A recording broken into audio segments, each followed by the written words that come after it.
Hi friends, today கொத்தவரக்காய் பொரியல் எப்படி செய்யுதுன்னு பார்க்கலாங்க. கடலைப்பருப்பு, கடலைப்பருப்பு, உளுந்து, தனியா, சீரகம், மிளகு, காஞ்ச மிளகா எல்லாம் போட்டு ட்ரையாக வறுத்துக்கணும். அப்புறமா கொஞ்சம் எண்ணெய் ஊற்றிட்டு அப்புறமா கடுகு, வெங்காயம் போட்டு கருவேப்பிலை போட்டுக்கணும்.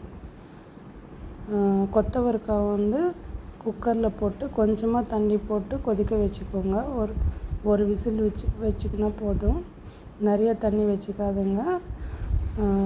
காயிலேருந்து தண்ணி அதிகமாக இருந்துச்சுன்னா கீழே ஊற்றாதுங்க. காயிலேருந்து தண்ணிக்கு கீழே ஊற்றிச்சேன்னா சாப்பிட்றத விட சாப்பிடாமல் இருக்கிறது தான் நல்லது.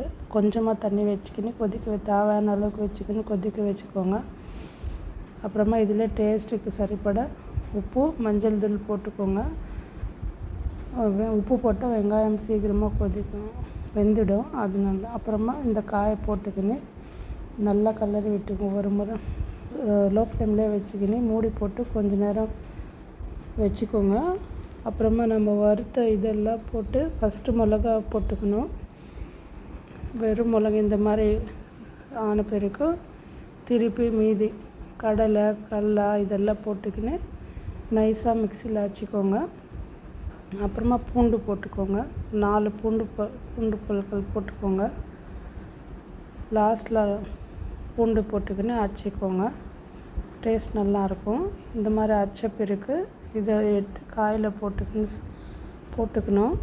அப்புறமா நல்லா கலரி விட்டு லாஸ்ட்டில் கொத்தமல்லி போட்டுக்கணும். இது சாப்பிட யாரும் பெரியவங்கலேருந்து சின்னவங்க வரைக்கும் யாருமே சாப்பிட்றதுக்கு விரும்ப மாட்டாங்க. இது கொஞ்சம் கசப்பாக இருக்கிறதுனால. ஆனால் இந்த மாதிரி செஞ்சு கொடுத்தா பசங்கள்லேருந்து எல்லாருமே விரும்பி சாப்பிடுவாங்க. ஒரு முறை ட்ரை பண்ணிட்டு பார்த்து எப்படி வந்துச்சுன்னு கமெண்ட்ஸில் சொல்லுங்கள். பிடிச்சிச்சுன்னா லைக் பண்ணுங்கள்.